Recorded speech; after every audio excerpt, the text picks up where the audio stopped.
All right. Chapter 15. Oh, can you see that? Edward Tulane. Excuse the paint I have on my hands and my elbow. There's my dog. All right. Chapter 15.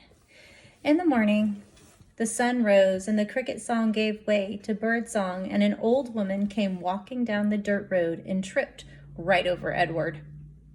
"Humph," she said. She pushed at Edward with her fishing pole. "Looks like a rabbit," she said. She put down her basket and bent and stared at Edward. "Only he isn't real." She stood back up. "Humph," she said again. She rubbed her back. "What I say is there's a use for everything, and everything has its use. That's what I say." Edward didn't care what she said. The terrible ache he'd felt the night before had gone away and had been replaced with a different feeling, one of hollowness and despair. Pick me up or don't pick me up, the rabbit thought. Makes no difference to me. The old lady picked him up. She bent him double and put him in her basket, which smelled of weeds and fish. And then she kept walking, swinging the basket and singing, "Nobody knows the troubles I've seen." Edward, in spite of himself, listened. "I've seen troubles too," he thought. "You bet I have, and apparently they aren't over yet." Edward was right. His troubles were not over. The old woman found a use for him. She hung him from a pole in her vegetable garden. She nailed his ears to the wooden pole and spread his arms out as if he were flying, and attached his paws to the pole by wrapping pieces of wire around them. Oh no. In addition to Edward, pie tins hung from the pole. They clinked and clanked and shone in the morning sun. "Ain't a doubt in my mind that you can scare them off," the old lady said. Scare who off? Edward wondered. Birds, he soon discovered. She's using him for a scarecrow. This is so sad. Crows. They came flying at him, cawing and screeching, wheeling over his head, diving at his ears. "Go on, Clyde," said the woman. She clapped her hands. "You gotta act ferocious." Clyde. Edward felt a weariness so intense wash over him that he thought he might actually be able to sigh aloud. Would the world never tire of calling him by the wrong name?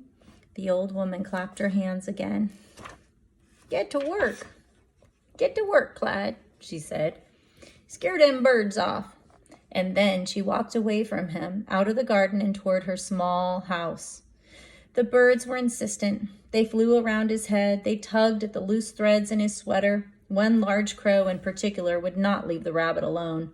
He perched on the pole and screamed a dark message in Edward's left ear, "Caw, caw, caw," without ceasing. As the sun rose higher and shone meaner and brighter, Edward became somewhat dazed.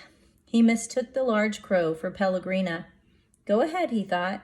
"Turn me into a warthog if you want. I don't care. I'm done with caring."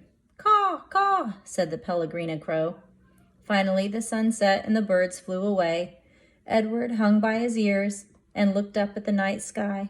He saw the stars, but for the first time in his life, he looked at them and felt no comfort. Instead, he felt mocked.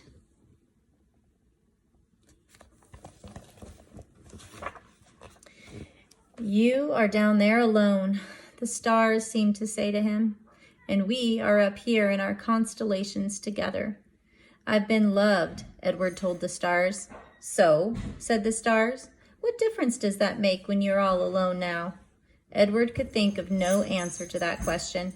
Eventually, the sky lightened and the stars disappeared one by one. The birds returned, and the old woman came back to the garden. She brought a boy with her this time. Let's see. That's the boy. Chapter 16.